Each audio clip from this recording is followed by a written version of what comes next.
So our next presenter, I was reading her bio and I thought, wow, finally someone who's had almost as many jobs as I've had. I mean, even though I've been at WBEZ for 28 years, I've done everything from, I've been a French pastry chef, I've painted houses, I've been a banker, a loan officer, I've hung drywall, I've worked at a gas station, I've done all that stuff, except my dream job, which is to raise goats in Iowa, so maybe I'll get there soon enough.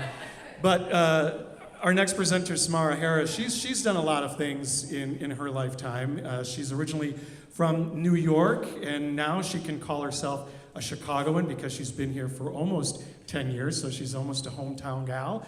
And I think she said she's raising a feminist daughter, and she's really big on social justice on the playground. Not her daughter, but Samara, which really intrigued me.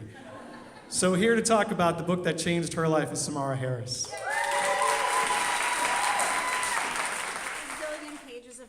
Which hopefully, oh Lord, I won't have to myth about actors. Like, we are really comfortable reading from scripts, and a lot of us don't like speaking our own words, so hence the notes to keep me on track. So yeah, so when I kind of jokingly got this assignment from Colleen.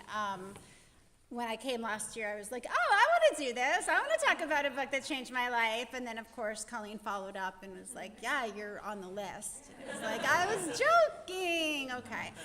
So what I did is I automatically changed it to finding the book that changed my life, because I went to that sort of type A, neurotic personality, compulsive thinking person, and I was like, oh my God, what is the book? And I started thinking about all the different books I had read, which I'm sure is what everyone who was speaking rattled off all the lists of books they read. So I went through Trash by Dorothy Allison, which was the first book that taught me that women could be ugly when they were suffering, and that we shouldn't be touched when we didn't want to. And then that started me thinking about all this other stuff, and I decided that I wasn't going to touch that right now because there was enough going on with that. And then I wasn't going to do Catcher in the Rye because that would be me talking about falling in love with a fictional book character and making him fall in love with me. So, that would be like me saying I have to fall in love with someone and please them, and he'd probably hate me in the end, and that's really shitty. And then I'd have to find a wormhole, so I didn't go with that. And there was a whole bunch of other books that I didn't go with.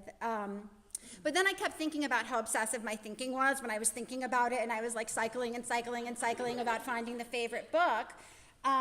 So if I were truly doing this right, I'd have like a spreadsheet for you, and you'd see every single book I ever read, and I would not want to hurt any book's feelings, because we all attribute feelings to inanimate objects, right?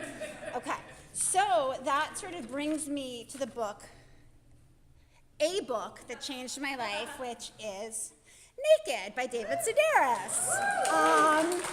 And I love him, and the reason I love him and I picked this book is because David Sedaris talks about OCD, and I suffered from really fucked up OCD, which if you're a teen and you have OCD and you're tapping and twitching and walking back and forth, it's really hard and it cramps your style and it's not cool.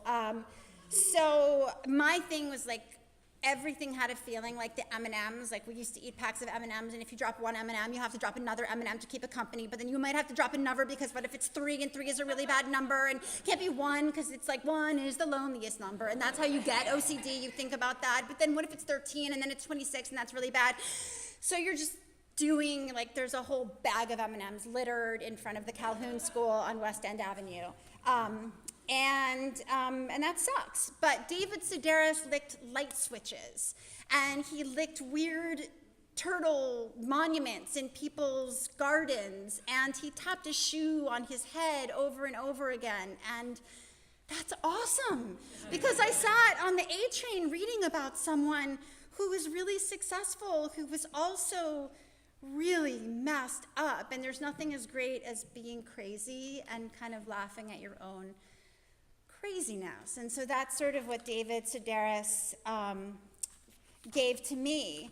And God, I'm so off my script.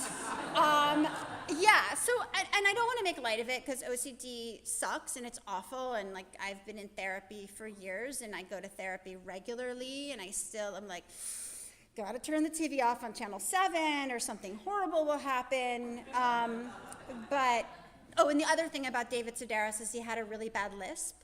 And so did I, and back in the 70s and 80s, you had to do that awful walk of shame where people like threw spitballs and gum at you while you were walking to speech therapy or tripped you.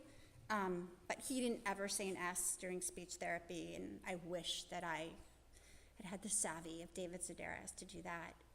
So that's the book that just, I don't know, makes me happy. I wanted to talk about something funny because the world is shit most of the time. And I'm just gonna end with reading you a little excerpt from this. Let's see what the best part, yes, here she is.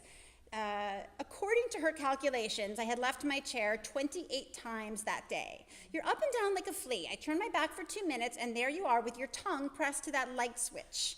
Maybe they do that where you're from, but here in my classroom, we don't leave our seats and lick things whenever we please. Like, yeah, David Sedaris, naked. Thank you.